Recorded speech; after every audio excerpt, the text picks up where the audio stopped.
little while ago, I contacted you, and I was like, hey, I want to ask you about this t-shirt thing I'm doing and try to get you to talk about a t-shirt. And then you said that you've actually been wanting to talk to me about a t-shirt? Yeah, because I am aware of your t-shirt obsession. Right.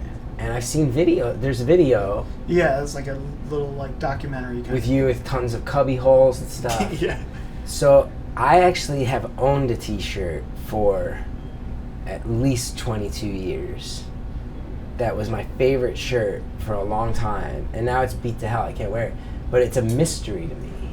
So I'm like, if there's one person who might know what this is, I love it. And I've tried to Google it, and it's one of those things where as soon as you say I've Googled it and nothing came up, someone on the internet will find it 8 seconds later. Yeah, of course. So and they're gonna be like, this wasn't that hard, but I have struck out trying to find out anything about this shirt. Do you want to see it yet? Yeah, let's do it. I'm ready. Okay. This is Gravity Police.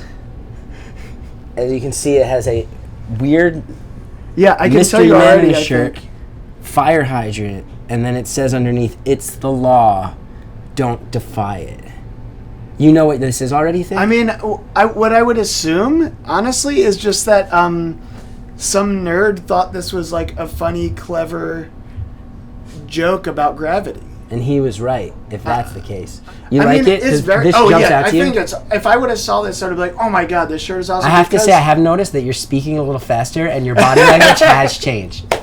When you see a shirt you genuinely like and respect, you go somewhere else, and the adrenaline kicks in, huh? This feeling is I'm not exaggerating, and you're the perfect person for me to say this in front of. This is like the happiest I've been in like 2-3 weeks, probably. You are a person who makes a lot of people feel better, Thanks, including man. myself.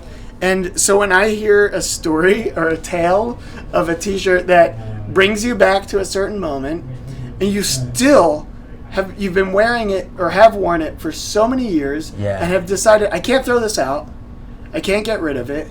I'm sure you have many memories of things that you've done while wearing this shirt. Well, it also, times in your life. I was in high school and I was going to local pop punk shows in New Jersey and stuff, and I do remember, like, I was never a fashionable person, and I would wear this shirt, and I remember it was like the first thing I ever bought for myself where people would be like, cool shirt, man. Like, kids, I'd go to shows and like kids I didn't know would be like, that shirt's rad, and I'd be like, oh, I'm actually, and then you look back and it's like, I didn't know this then, but it's like, oh, this is the first thing I've ever made that's like a fashion statement for myself. Like, Dude.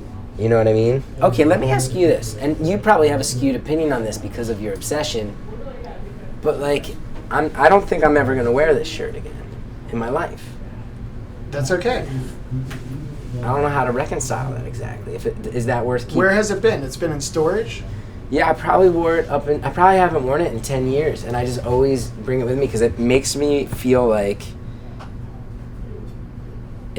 I always remember, I know who I was with when I bought it. It was my friend Mark. He was like in the band in our school that like started playing garage shows, like, and it just reminds me of a time when I actually started like making some choices about how to show who I felt I was, Yeah. So I feel it. I do know. I feel that feeling when I see it. It feels good, but also my wife justifiably is like, you have a gigantic Tupperware bin full of sentimental t-shirts. How many times do we have to move with these? It's a great question. Yeah, but if you get rid of this, you'll have it in your memory, That's cool. Mm-hmm. But what happens when your kid grows up and is like, now this is what happened to me, so maybe I'm projecting. Sure. But when I was a kid, I went into the attic at our house, and I found a trash bag full of my dad's t-shirts. Yeah. 85 Springsteen tour shirt. Yeah. Harry Chapin tour shirt with an autograph on it. And that's how this all began. This is how it's all. Literally, I go back to the Bruce Springsteen shirt, and I still have it. And when I was in middle school, I wore it because I thought, this shirt is awesome.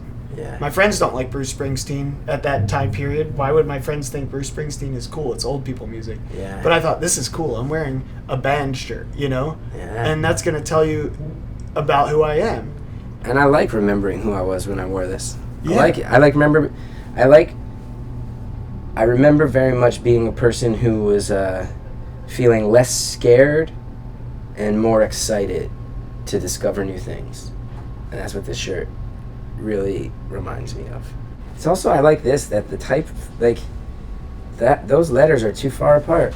Maybe Yeah, that's just because the A is faded out, or maybe it was just poorly made. No, somebody probably had rub-on letters, put it on some paper, laid it out imperfectly. It might have been made in a screen printing class at school too, you know, like who knows. It's great, and the fact that we will probably never know is even better.